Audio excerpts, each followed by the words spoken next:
जय हिंद दोस्तों, आप सभी का स्वागत है आपके अपने YouTube चैनल कन्हैया वाला मोटिवेशन में। और दोस्तों, अभी तक आप जो है इस चैनल को सब्सक्राइब नहीं किए हैं तो चैनल को सब्सक्राइब कर ले, वीडियो को लाइक कर दे। और अगर आपको ये वीडियो अच्छा लगा तो अपने जो फ्रेंड है, जो यूपीएससी के एस्पिरेंट है, जो यूपीएससी का तैयारी कर रहे हैं, उनको जरूर ये वीडियो शेयर कीजिएगा, अच्छा लगेगा।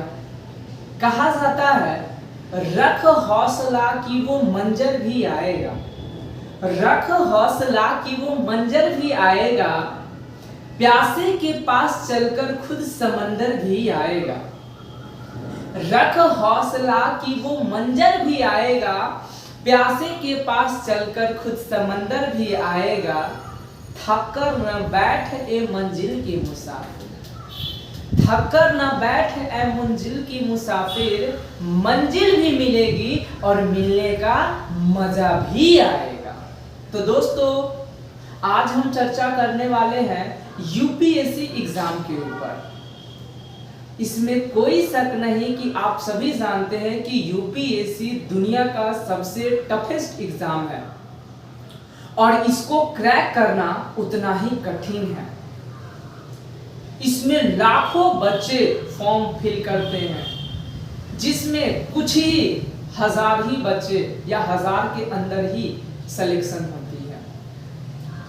10 लाख 12 लाख फॉर्म भरे जाते हैं, जिसमें मात्र 900 1000 बच्चे ही सेलेक्ट होते हैं। तो आप सोच सकते हैं कितने कठिन एग्जाम है यूपीएससी। और यूपीएससी अगर आप देने जा रहे हैं या आप एक यूपीएससी एस्पिरेंट है तो मेरी बात ध्यान से सुनिएगा।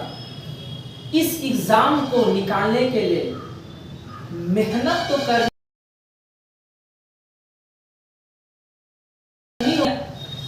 किंतु एक बेहतर से बेहतर स्ट्रेटजी बनानी होगी। क्योंकि इस एग्जाम में आप सोच ही रहे हैं लाखों बच्चे हैं लेकिन निकलते हैं हजार, क्योंकि आपको एक बेहतर स्ट्रेटजी की जरूरत है। तो चलिए, कोई बात नहीं, मेहनत करते रहिए, है ना, सफलता जरूर मिलेगी। यूपीएससी का सबसे पहले फुल फॉर्म क्या होता है? यूपीएससी का फुल फॉर्म होता है union public service commission. UPSC exam लोग ज्यादातर क्यों देते हैं? क्योंकि वो चाहते हैं मैं यूपीएससी का एग्जाम देकर अपने जिले में जो भी परिवर्तन हो सकता है वो करूं। लेकिन ज्यादातर लोग सोचते हैं मैं यूपीएससी देके आईएएस या आईपीएस बनूं। क्या दोस्तों, आईएएस और आईपीएस जब बनिएगा, लेकिन आपसे सवाल किया जाएगा आईएएस आईपीएस का फुल फॉर्म क्या होता है, तो हमें पता है कि आप सभी को पता ही होगा, लेकिन फिर भी जानकारी होना जरूरी है। तो आईएएस या आईपीएस का और यूपीएससी का फुल फॉर्म अगर आप जानते हैं तो प्लीज कमेंट बॉक्स में जरूर कमेंट कीजिएगा, ठीक है? मैंने बताने वाला नहीं हूँ। अगर आप चाहते हैं तो यहाँ लिखा हुआ है यूपीएससी का फुल फॉर्म होता है यूनियन पब्लिक सर्विस कमीशन, जिसको कहा जाता है संघ लोक सेवा आयोग। और आईएएस का मतलब होता है इंडियन एडमिनिस्ट्रेटिव सर्विस और आईपीएस का मतलब होता है इंडियन पुलिस सर्विस। एक चीज और दोस्तों, जो भी इस वीडियो को देख रहे हैं, अगर आप इंग्लिश मीडियम से यूपीएससी देना चाहते हैं तो आप कमेंट बॉक्स में लिखिएगा कि मैं इंग्लिश मीडियम से हूं। और जो भी हिंदी मीडियम से इस एग्जाम को देना चाहते हैं वो कमेंट में जरूर लिखिएगा कि मैं हिंदी मीडियम से हूं, ठीक है? और दोस्तों, अगर हमारे इस वीडियो में कुछ भी मेरे से गलती हो जाती है तो कृपया करके आप लोगों से हाथ जोड़ के क्षमा मांगता हूं, ठीक है? और हो सके तो आप भी हमें कमेंट में कुछ समझाने की कृपया जरूर करें, क्योंकि हम लोग इंसान हैं और इंसान से ही गलती होती है। और आपको बता दें कि अगर मैं गलती करता हूं तो ये जिम्मेदारी है कि आप हमें समझाएं, और अगर आप गलती करते हैं तो ये जिम्मेदारी है कि हम आपको समझाएं। तो चलिए, यूपीएससी जो सिलेबस है, सबसे पहले यूपीएससी जो एग्जाम लेती है वो 3 भागों में लेती है, प्रीलिम्स, मेंस और इंटरव्यू।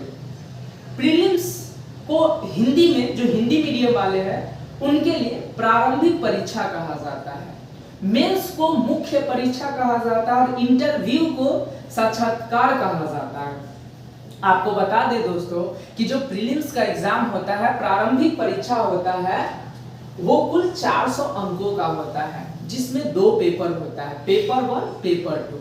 पेपर 1 जो जनरल स्टडीज का होता है, पेपर 2 जो सीसेट का होता है। जनरल स्टडीज आपका 200 मार्क्स का होता है और जिसमें 100 क्वेश्चन होते हैं।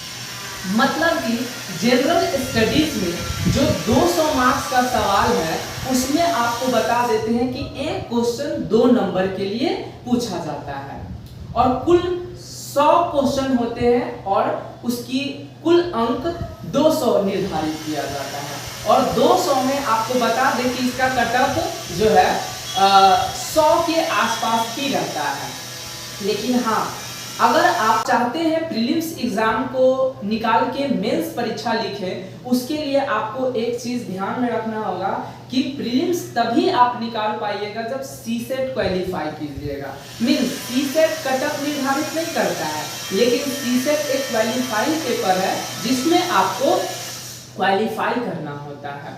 मींस सीसेट भी पेपर 2 है प्रीलिम्स का, जिसमें 200 मार्क्स का पूछा जाता है, जिसमें 80 क्वेश्चन होते हैं और एक प्रश्न सीसेट का 2.5 मार्क्स का होता है। तो दोस्तों अगर आप चाहते हैं कि सीसेट को क्वालिफाई करें तो कम से कम आपको 33% लाना ही होगा, तब जाके, यानी कि आप अगर सीसेट क्वालिफाई करते हैं तभी जाके आपका जो है जनरल स्टडी जीएस का पेपर चेक होता है। ठीक है, अगर आप क्वालिफाई नहीं कर पाते हैं सीसेट में तो आपका जनरल स्टडीज का पेपर नहीं चेक होता है और वहीं पे आप जो है मुख्य परीक्षा लिखने में असमर्थ रह जाते हैं। यानी कि अगर आप चाहते हैं मुख्य परीक्षा हम लिखें तो कम से कम सीसेट पे भी आपको फोकस करना होगा, क्योंकि सीसेट हमारा कटअप निर्धारित भले ही ना करे लेकिन क्वालिफाई है। ये एक दीवार है, इस दीवार को जब आप तोड़ेंगे तभी आप जनरल स्टडीज के पेपर से मेंस जनरल स्टडीज के पेपर को क्रैक करके मुख्य परीक्षा लिख पाएंगे। आशा करता हूं कि आप प्रीलिम्स एग्जाम के बारे में जान चुके होंगे और अगर आपको कुछ भी जानकारी कलेक्ट करना हो तो प्लीज कमेंट बॉक्स में जरूर कमेंट कीजिएगा। आगे बढ़ते हैं हम लोग मुख्य परीक्षा की ओर। मुख्य परीक्षा मतलब मेंस एग्जाम। मेंस एग्जाम जो है आपको कुल 2350 मार्क्स का होता है, जिसमें आपको 9 पेपर देनी होती है। क्लियर हो गया बात?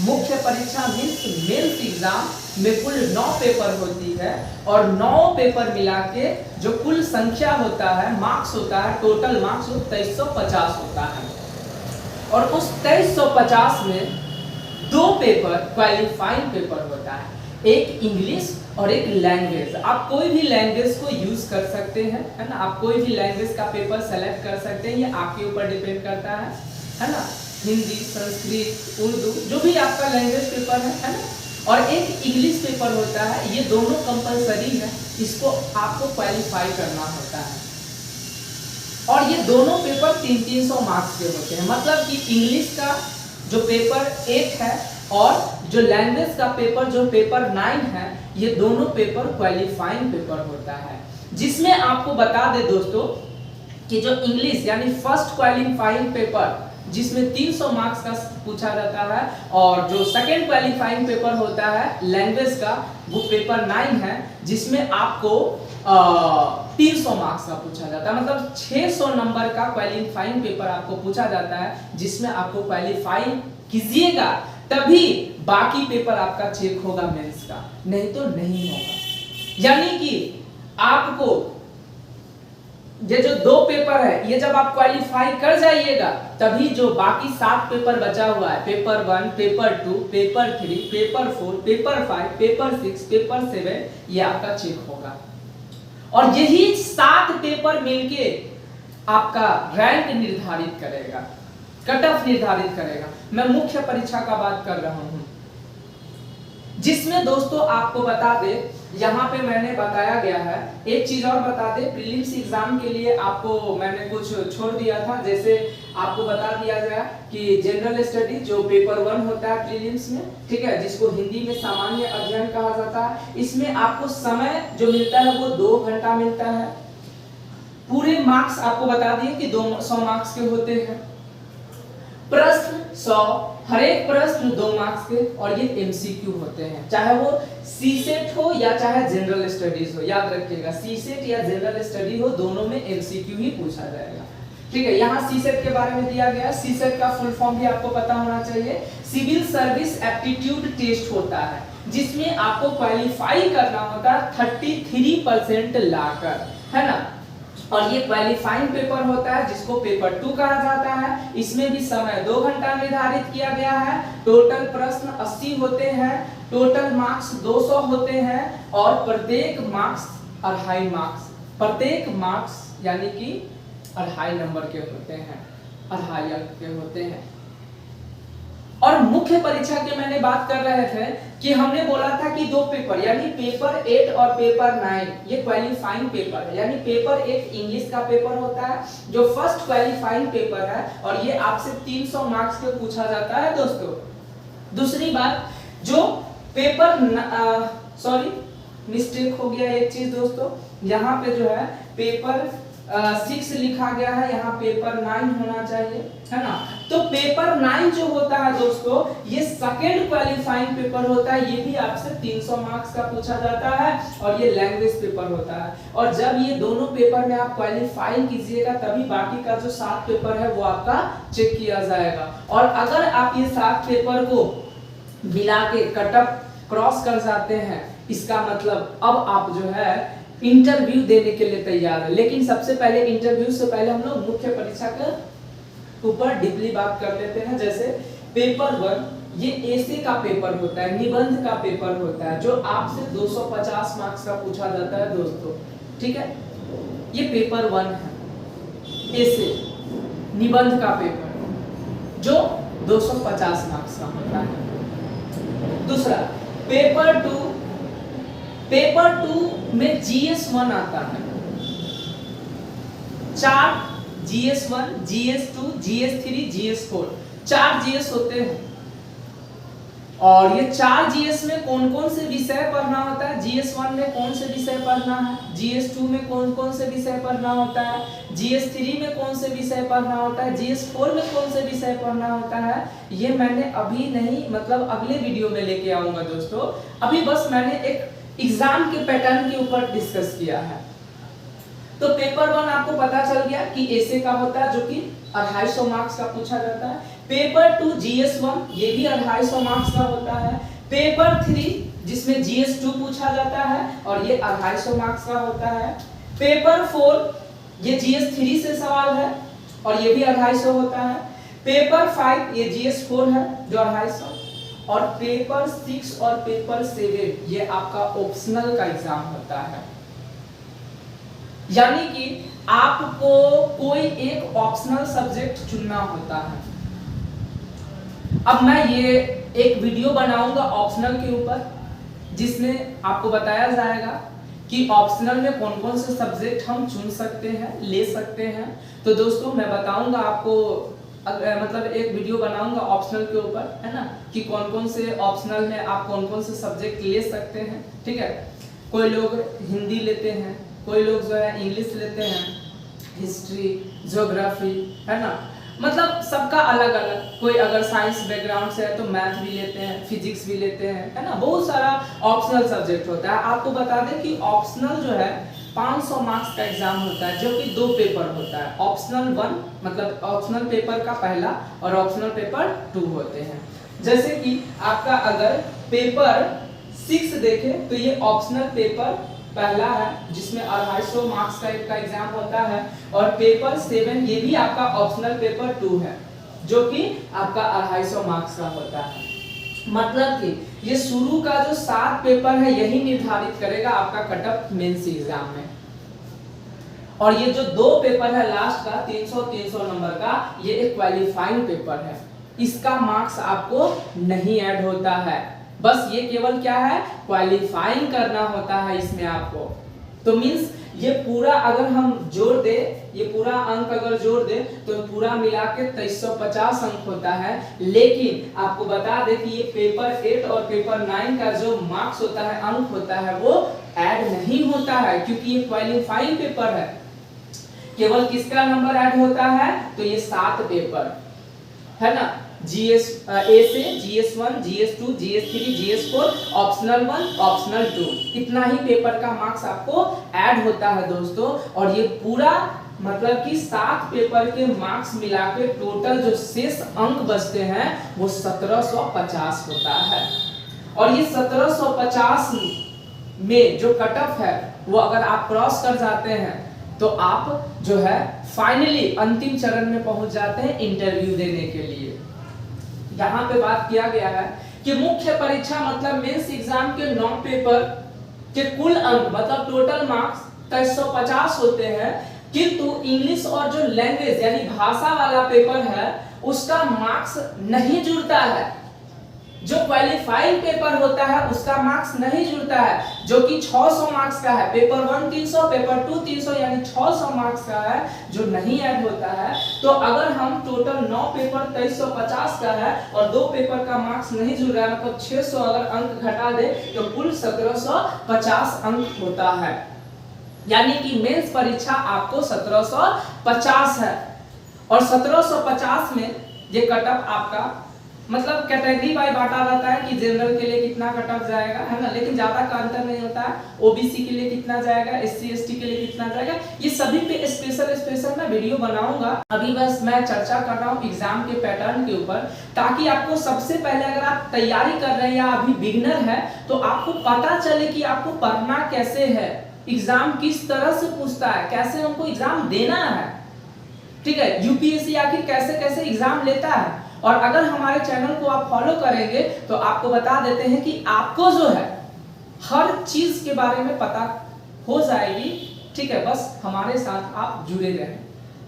मैंने तो अभी एग्जाम के पैटर्न के बारे में बताया ना, अगले क्लास में मैं आपको ये बताऊंगा कि जैसे प्रीलिम्स के जीएस पेपर में क्या क्या विषय पढ़ना होता है, सीसेट के पेपर में कौन कौन से टॉपिक मतलब विषय पढ़ना होता है, फिर जैसे कि GS1 में कौन से पार्ट पढ़ना होता है, GS2 में कौन कौन से टॉपिक है, विषय है, ये सब पे मैं वीडियो बनाऊंगा सेपरेट। फिर मैं आपको बताऊंगा कट ऑफ के बारे में। ठीक है, फिर मैं बताऊंगा कि मेंस में कुल कितने प्रश्न होते हैं पेपर 1 के या पेपर 2 के, और उसमें जैसे मान लो GS1 का पेपर है जिसमें टोटल कितने प्रश्न है, किन सब्जेक्ट से कितना प्रश्न पूछा गया है, ये सारा आपको बताया जाएगा, बशर्ते आप जो है धैर्य रखें। तो दोस्तों मैं यहाँ तक बात कर चुका हूँ कि 1750 मार्क्स ही आपको निर्धारित करता है। आपको ये भी बता दें कि 1750 में से कट ऑफ जो जाता है जनरल के लिए लगभग वो 850 900 के 850 के आसपास जाता है, लेकिन टारगेट आपको रखना है 900, है ना, 950 का, है ना, क्योंकि जब टारगेट रखिएगा 950 का तभी 850 आपको आ पाएगा, है ना। और जब आप ये कटअप यानी मुख्य परीक्षा का कटअप आप निकाल लेते हैं 1750 में से, अगर आप जो भी कटअप है 850 900 वो अगर आप क्रॉस कर जाते हैं दोस्तों, तो फिर आपका सिलेक्शन होता है इंटरव्यू के लिए।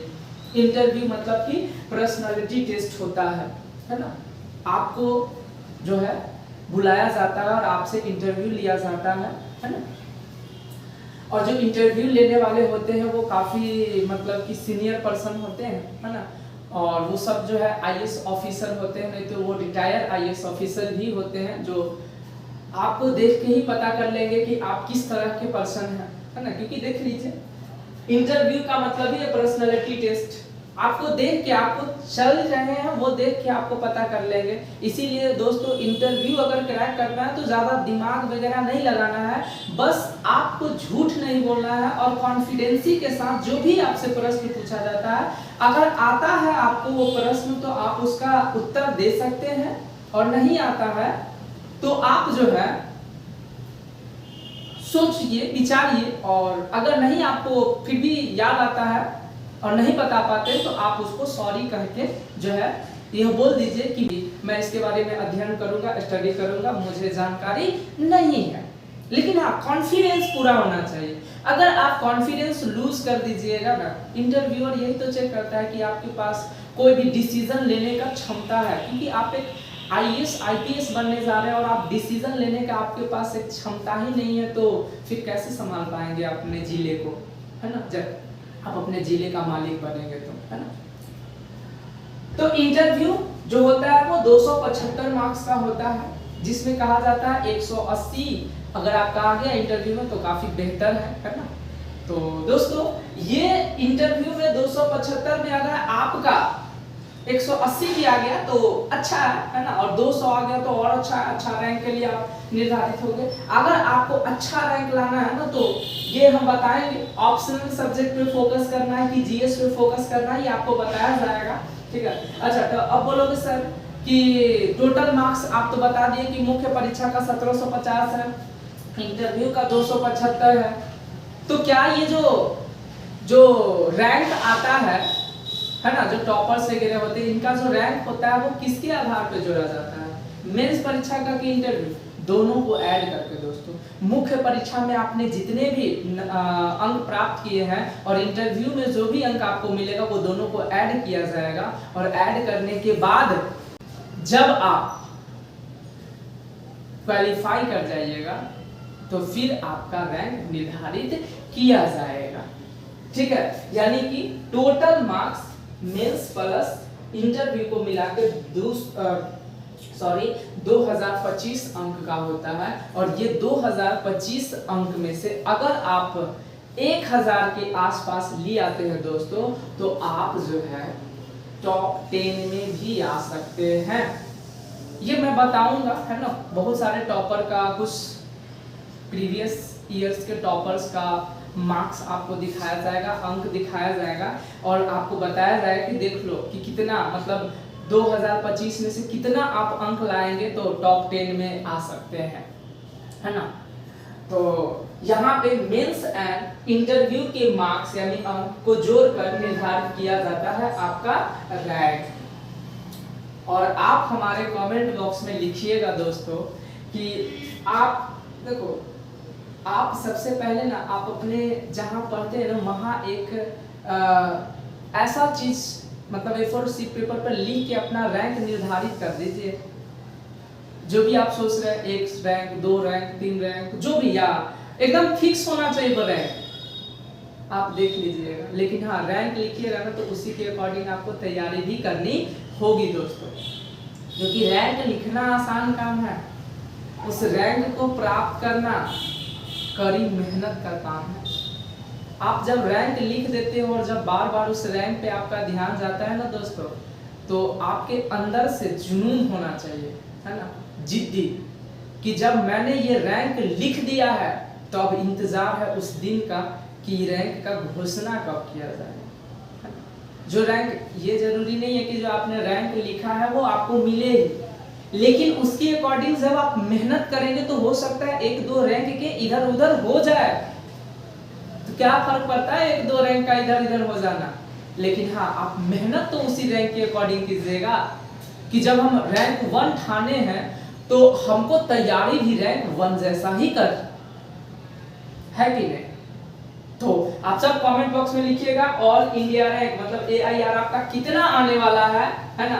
चाहे आप 25 में एग्जाम दे रहे हो, 26 में एग्जाम दे रहे हो, या इस बार का एग्जाम दे रहे हो, जो भी है अपना, आप कमेंट बॉक्स में जरूर लिखिएगा कमेंट। और अगले वीडियो में हम लेके आएंगे दोस्तों कि यही कि GS प्रीलिम्स के GS 1 में क्या पढ़ना होता है, GS मतलब 2 सॉरी CSET में क्या पढ़ना होता है, मुख्य परीक्षा के पेपर 1 पेपर 2 मतलब 9 पेपर में, है ना, यानी कि जो भी है ये GS वगैरह पेपर में क्या क्या पढ़ना होता है ना। तो अभी के लिए इतना है, फिर मिलेंगे आपसे अगले वीडियो में। आशा करता हूँ कि आपका जो लक्ष्य है भगवान उसको पूरा करें और आप भी मेहनत करें अपने लक्ष्य को पाने के लिए, कड़ी मेहनत, है ना। ये हमारी दुआ है कि आप लोगों को सफलता मिले, है ना, और सफल होने के लिए आपको भी कड़ी मेहनत करनी होगी दोस्तों। तो तब तक के लिए जय हिंद, जय भारत।